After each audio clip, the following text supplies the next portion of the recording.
Hello students, welcome to genius mentors. बेटा हम कर रहे हैं चैप्टर नंबर 10 जिसका नाम है लाइट, रिफ्लेक्शन एंड रिफ्रैक्शन।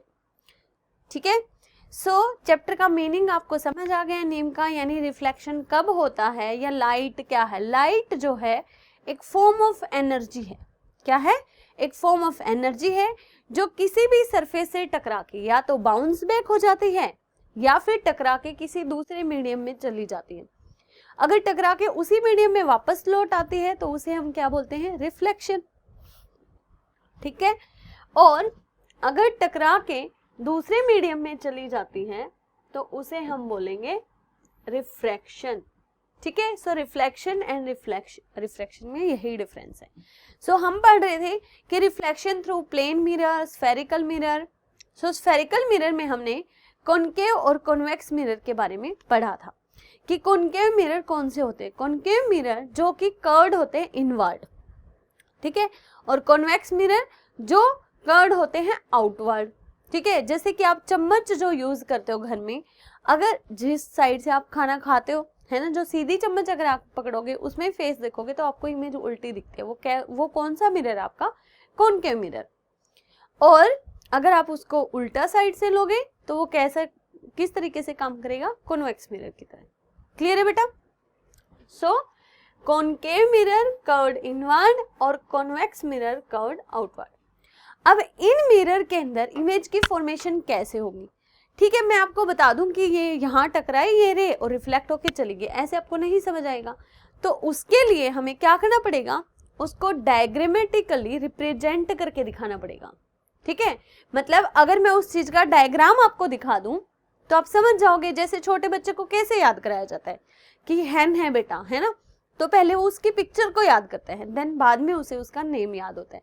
तो सेम वे में जब चीजें हमें समझ नहीं आती तो अगर हम उसका डायग्राम देख लेते हैं तो उससे क्या होता है? उसकी इमेज हमारी माइंड में बन जाती है और फिर वो चीजें हमें अच्छे से समझ आती है। क्लियर? तो हम जो स्फेरिकल मिरर इमेजेस बनाएंगे उनको कैसे रिप्रेजेंट करेंगे? हम रिप्रेजेंट करेंगे रे डायग्राम्स के थ्रू। तो आज हम इसी टॉपिक के बारे में बात करेंगे। तो चलिए अपने टॉपिक की शुरुआत करते हैं।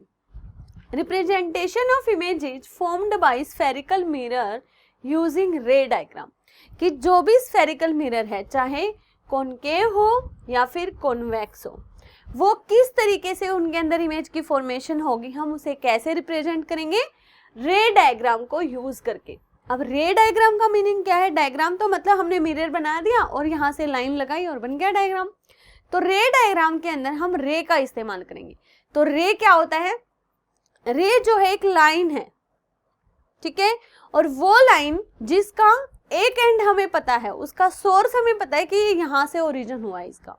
जैसे कि मैं ये कोई भी लाइन लगा दूं, ठीक है, अब एक साइड से क्या मानूंगी मैं इसका? अगर ये इसका सोर्स है तो ये क्या हो गया? ए इसका पॉइंट सोर्स है, मतलब जहां से इसका ओरिजिन हुआ। अब दूसरी साइड में इसको कितना भी एक्सटेंड कर सकती हूँ, है ना, आप जितना मर्जी से बढ़ा लो, तो ये क्या है? यानी फ्री एंड है।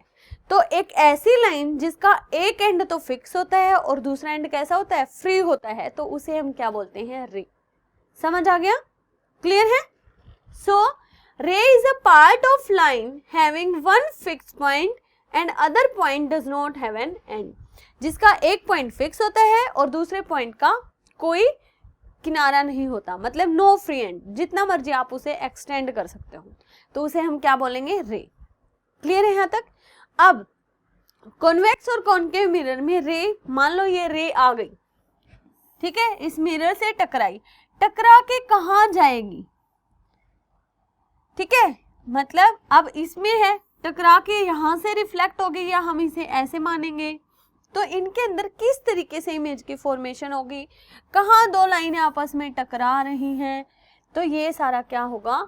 ये हमें समझाने में हेल्प करेगा कि इमेज की फॉर्मेशन कहाँ होगी। तो रे डायग्राम का इस्तेमाल हम कहाँ करेंगे? यानी जो भी स्फेरिकल मिरर हैं उनके अंदर किस प्रकार की इमेजेस बनेगी, उनको रिप्रेजेंट करने के लिए हम रे डायग्राम का इस्तेमाल करेंगे। क्लियर है बेटा? कोई डाउट तो नहीं? तो हम यहाँ पे क्या मानेंगे कि कोई हमने एक ऑब्जेक्ट ले लिया एक्सटेंडेड, एक होता है पॉइंट ऑब्जेक्ट और एक होता है एक्सटेंडेड ऑब्जेक्ट। देखो इन दोनों में क्या फर्क होता है? जो पॉइंट ऑब्जेक्ट है ना, मतलब वो बहुत ही स्मॉल साइज का है, और जो एक्सटेंडेड ऑब्जेक्ट है उसके अंदर हम ये मान लेंगे कि उसका जो सेंटर ऑफ मास है ना वो एक ही जगह पे लोकेटेड है। मतलब जैसे कि हम ये माने कि ऐसे नहीं पूछते आपसे कि जो अर्थ है उसका सेंटर कहाँ है, तो कई बार आपका जवाब होता है हम जहाँ पे खड़े हैं वहीं पे। यानी हम सपोज कर लेते कि अगर हम यहाँ खड़े हैं तो अर्थ का सारा मास यहीं पे लोकेटेड है, तो वो क्या हो गया उसका सेंटर। तो इसका सेंटर ऑफ मास या सेंटर ऑफ ग्रेविटी जिसका एक ही पॉइंट पे लोकेटेड हो उसे हम क्या बोलेंगे, उसे हम बोलेंगे एक्सटेंडेड ऑब्जेक्ट। ठीक है, क्या बोलेंगे, एक्सटेंडेड ऑब्जेक्ट। तो रे डायग्राम में हम किसका इस्तेमाल करेंगे, एक्सटेंडेड ऑब्जेक्ट का। क्लियर है दोनों टर्म। तो किस तरीके से करेंगे, चलिए। We can also study the formation of images by spherical mirror by drawing ray diagram। हम क्या कर सकते हैं, हम स्फेरिकल मिरर किस प्रकार की इमेजेस बनाएंगे, कैसे कैसे उसमें इमेज की फॉर्मेशन होगी, उसकी स्टडी हम कैसे करेंगे, रे डायग्राम्स को ड्रॉ करके, रिप्रेजेंट करके उसके through. Consider N extended object. मान लिया हमने क्या किया, एक एक्सटेंडेड ऑब्जेक्ट ले लिया। अब इस एक्सटेंडेड ऑब्जेक्ट का क्या था, ऑफ फाइनाइट साइज। साइज मतलब हमें पता होना चाहिए कि कितना बड़ा है ये। ठीक है भाई, 1 मीटर है, 2 मीटर है, 3 मीटर है, या इसका सेंटर मास यहाँ लोकेटेड है, यहाँ लोकेटेड, यहाँ कहाँ पे। Then placed in front of spherical mirror. हमने कोई भी एक स्फेरिकल मिरर लिया, आपने कॉन्वेक्स लिया हो या कॉनकेव लिया हो। ठीक है, ये है आपका कॉनकेव, ये होगा आपका कॉन्वेक्स। क्लियर। सो अब क्या होगा, हम इसे सामने रखेंगे। Each small portion of extended object act like a point source. तो इस एक्सटेंडेड ऑब्जेक्ट में क्या होगा, हर एक पॉइंट पे, हर एक पार्ट पे क्या होगा, ये इसका हर एक पोर्शन किसका काम करेगा, एक पॉइंट सोर्स का काम करेगा, मतलब पॉइंट ऑब्जेक्ट का। यानी हम किसी भी पॉइंट से जो है रे इसमें से जनरेट कर सकते हैं। ठीक है, तो पॉइंट ऑब्जेक्ट में क्या था कि यानी एक पॉइंट से जो मास है वो किसी भी डायरेक्शन में जा सकता है। ठीक है, और जो एक्सटेंडेड ऑब्जेक्ट है वो पूरा इकट्ठा करके सारा एक जगह पे ले आता है। क्लियर। सो इस एक्सटेंडेड ऑब्जेक्ट का हर एक छोटे से छोटा पार्ट किसका काम करेगा, पॉइंट सोर्स का, जिसमें से infinite number of rays generate होंगी। An infinite number of rays originate from each of these point. ठीक है, अब ऐसे में अगर हम क्या करें, ये मान लो ये निकल गई रे, एक ही पॉइंट से इतनी सारी निकल गई। अब हम क्या करेंगे, सामने रखा है स्फेरिकल मिरर, अब ये टकराएगी, लॉ ऑफ रिफ्लेक्शन को फॉलो करेगी तो टकरा के वापस भी जाएगी। ठीक है, फिर ये गई, ये आ गई, ये गई, ये आ गई, है ना।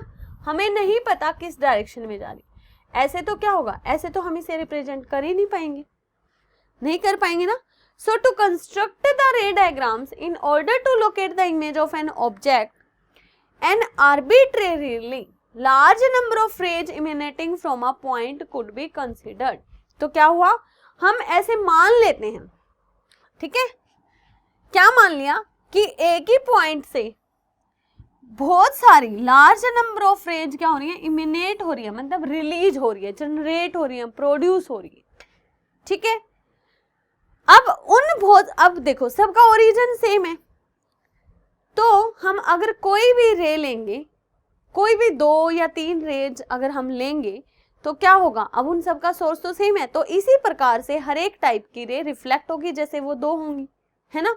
तो हम डायग्राम को अच्छे से समझने के लिए क्या करेंगे, हम उनमें से कुछ 2 रे ले लेंगे। ठीक है, 2 या 3 जितने भी आपको लेनी है। It is more convenient to consider only 2 rays for the sake of clarity of ray diagram. तो इसलिए रे डायग्राम के क्लैरिटी के लिए हम क्या करेंगे, ये ले लिया हमने कॉनकेव मिरर और ये ले लिया हमने आपका एक्सटेंडेड ऑब्जेक्ट, और इसके पॉइंट सोर्स से कोई भी 2 रे निकली।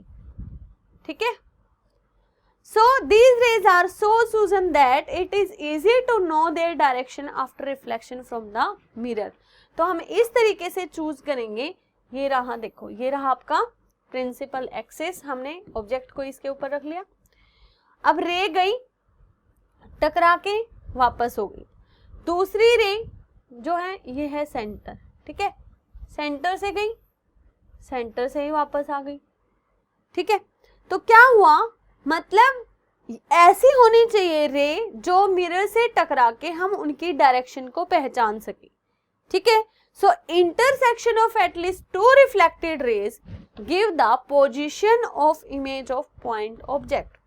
तो अब देखो, जो भी हमने ऑब्जेक्ट लिया था उसकी इमेज कैसी बनेगी, जहां पे दो रे टकराएंगी, ये गई थी, ये वापस आई है, टकरा के ये वापस आई है, ठीक है, और ये यहां से ही गई थी और यहां से ही वापस आ गई।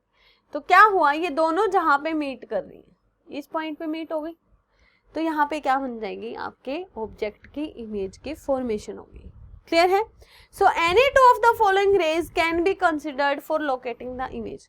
तो कोई भी दो रेज हम ले लेंगे ताकि हम क्या बता सकें, हम ऑब्जेक्ट की जो लोकेशन है और उसकी जो इमेज है वो उसकी नेचर कैसी होगी, कहाँ पे बन रही है, ठीक है, उसका साइज कैसा है।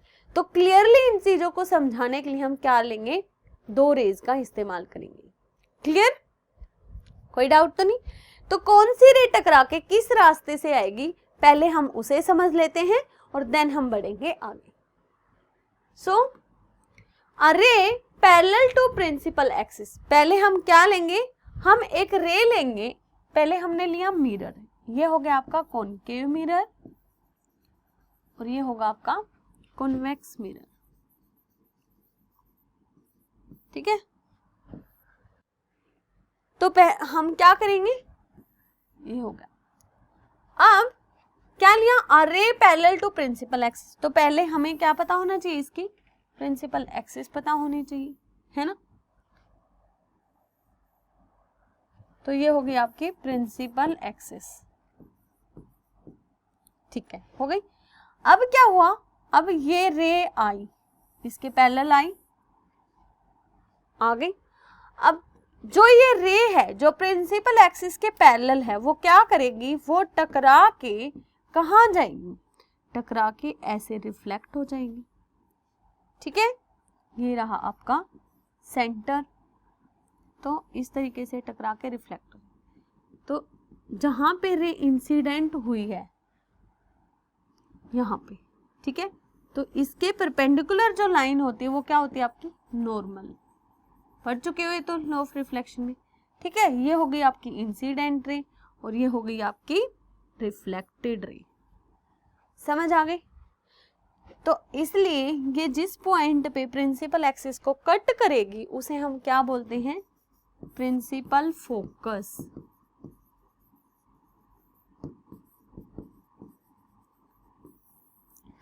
ठीक है।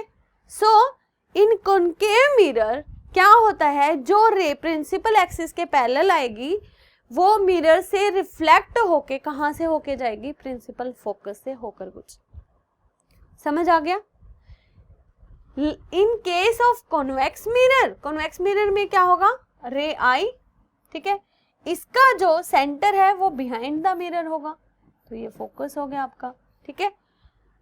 वो क्या होगा, वो हमें ऐसा प्रतीत होगा, कैसा प्रतीत होगा कि वो रिफ्लेक्ट हुई है कहां से, मतलब वो भी फोकस से ही रिफ्लेक्ट हुई, तो हम इसे ऐसे कैसे पता चला, क्योंकि ये भी जब रिफ्लेक्ट होगी तो इस तरीके से एंगल बनाएगी, किसके साथ, नॉर्मल। तो ये एंगल ऑफ इंसिडेंस और एंगल ऑफ रिफ्लेक्शन क्या होंगे, इक्वल। तो ये होगी आपकी इंसिडेंट रे और ये होगी आपके रिफ्लेक्टेड रे। क्लियर है यहाँ तक।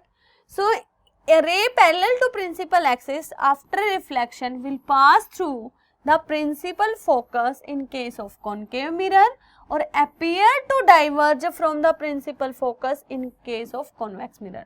तो ये देखो सिर्फ appear हो रही है क्योंकि behind the mirror है, तो हमने क्या किया, रे हमारी यहाँ से रिफ्लेक्ट होगी, तो जब हमने इस पॉइंट को एक्सटेंड किया तो ये कहाँ मैच हो गए, जाके आपके एफ पे।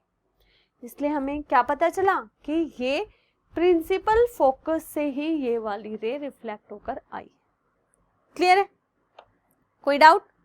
चलिए तो इसकी इमेज देख लेते हैं कैसी बनेगी। ये देखिए, जो रे प्रिंसिपल एक्सिस के पैरेलल आएंगी वो रिफ्लेक्ट होके कहां से जाएगी, प्रिंसिपल फोकस से। In case of concave mirror और कॉन्वेक्स में क्या होगा, appear to diverge from principal focus. Clear है। नेक्स्ट केस क्या कहता है, नेक्स्ट कहता है a ray passing through the principal focus. अब देखो पहले हमने लिया कॉनकेव मिरर और ये हो गया आपका कॉन्वेक्स मिरर, ठीक है। अब कैसी लेनी है, रे पासिंग थ्रू प्रिंसिपल फोकस, तो पहले होगी इसकी प्रिंसिपल एक्सिस,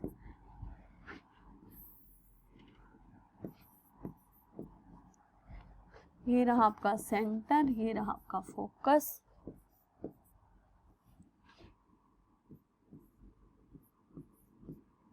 ठीक है। अब क्या होगा, देखो ये वाला जो हिस्सा होता है ना मिरर का, मिरर की जो बैक साइड होती है वो कैसी होती है, वो आपकी पॉलिश्ड होती है।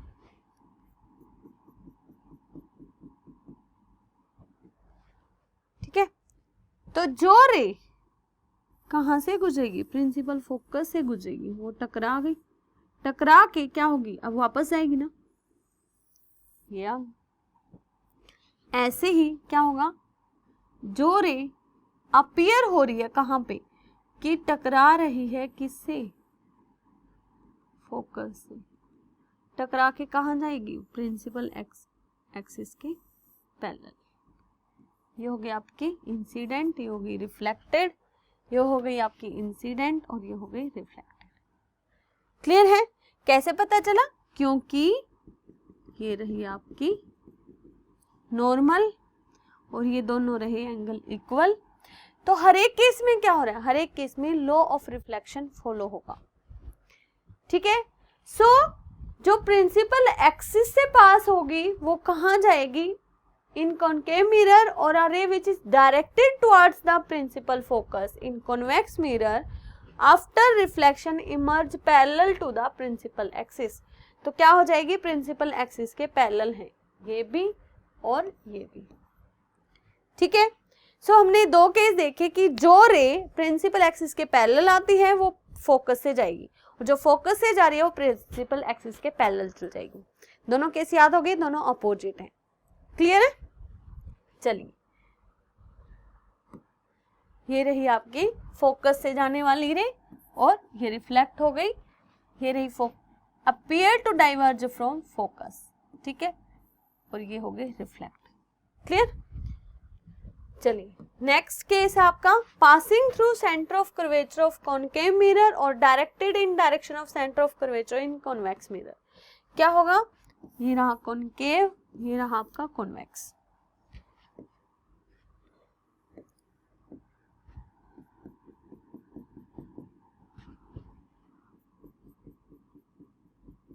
तो क्या होगा,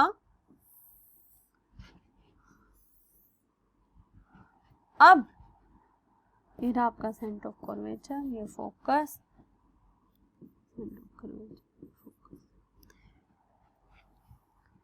अब इसमें क्या होगा, जो सेंटर से जाएगी ना, देखो हमने पढ़ा था कि जो स्फेयर होता है या सर्कल मान लो आप, सर्कल से उसके सेंटर की तरफ कोई भी जाए, मतलब ये सारे के सारे क्या होंगे, उसके रेडियस है ना, और ये सभी के सभी क्या बनाते हैं, 90 डिग्री का एंगल बनाते हैं, है ना।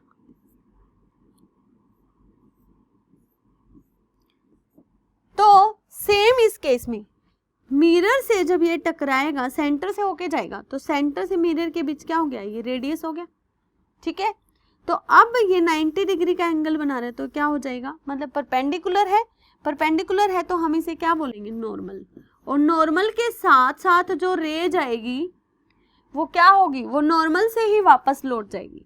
तो ऐसे आ रही है और ऐसे ही वापस चल जाएगी, मतलब सेम पाथ से रिफ्लेक्ट कर जाएगी। ठीक है। तो सेम इस केस में होगा आपका, क्या होगा, ये जो रे आ रही है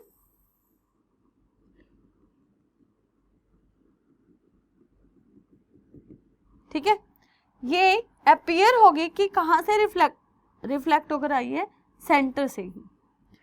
क्लियर है। अब तो तीसरा केस क्या था, यानी सेंटर से अगर जाएगी कोई रे, कॉन्वेक्स मिरर हो या कॉन्केव मिरर से हो, अगर वो सेंटर से पास होती है तो रिफ्लेक्ट होके सेंटर से ही वापस आएगी। क्लियर है बेटा, कोई डाउट तो नहीं?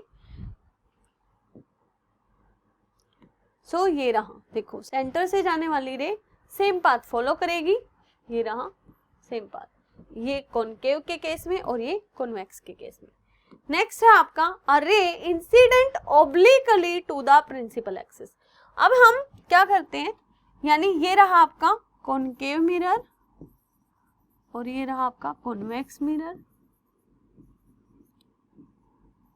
तो इस केस में क्या होगा कि जो ऑब्लिकली इससे टकराएगी पोल से, ठीक है, तो यहाँ इंसिडेंट होगी, तो ये हो गया आपका क्या, प्रिंसिपल एक्सिस। तो प्रिंसिपल एक्सिस यहाँ पे किसका काम करेगी, नॉर्मल का।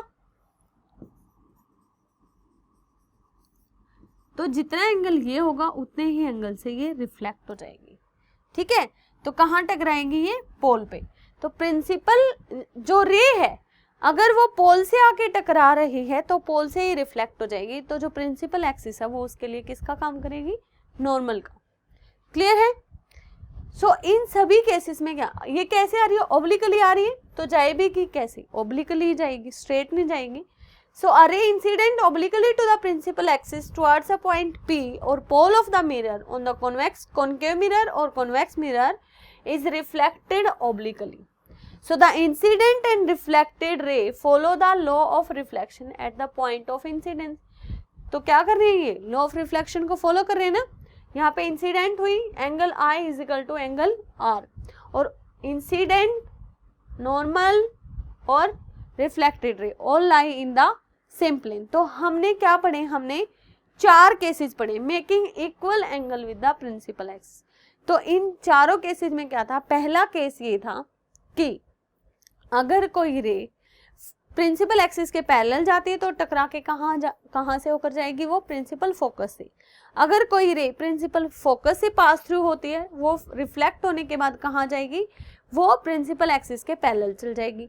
जो रे सेंटर से होकर जाएगी वो सेंटर से ही वापस लौट जाएगी, और जो ऑब्लिकली गिरेगी वो ऑब्लिकली ही रिफ्लेक्ट होगी। चारों केस क्लियर हैं? तो इन चारों केसेस को आपको क्या करना है, याद रखना है। Remember that in all the above cases the laws of reflection are followed. तो इन सभी केसेस में क्या हो रहा है, लॉ ऑफ रिफ्लेक्शन फॉलो हो रहा है। क्या है कि at the point of incidence the incident ray is reflected in such a way that angle of reflection equals the angle of incidence. कि जो इंसिडेंट पॉइंट है वहां से जो रे है वो इस ऐसे वे में रिफ्लेक्ट हो रही है कि एंगल ऑफ इंसिडेंस और एंगल ऑफ रिफ्लेक्शन दोनों क्या है, इक्वल है। क्लियर है? तो हमारा लॉ ऑफ रिफ्लेक्शन फर्स्ट क्या था, angle I is equal to angle R, और incident ray, reflected ray and normal all line the same plane. तो इन दोनों रूल को ये फॉलो करते, चाहे स्फेरिकल मिरर हुआ, चाहे प्लेन मिरर हुआ, या फिर मतलब स्फेरिकल में आपके कॉन्वेक्स हो या कॉन्केव। क्लियर है यहाँ तक? तो ये था बेटा कि हम कैसे इमेजेस को रिप्रेजेंट करेंगे। अब हमने सिंगल रे के बारे में पढ़ा, अब इनमें से हम कोई भी 2 रे का केस ले लेंगे। जैसे कि मान लिया ये था आपका कॉन्केव मिरर, ठीक है, एक रे आई, ये रे आई रिफ्लेक्ट हुई, देखो प्रिंसिपल एक्सिस के पैरेलल है, ठीक है, तो कहां से जाएगी, फोकस से, ये रहा आपका सेंटर। अब दूसरी रे आई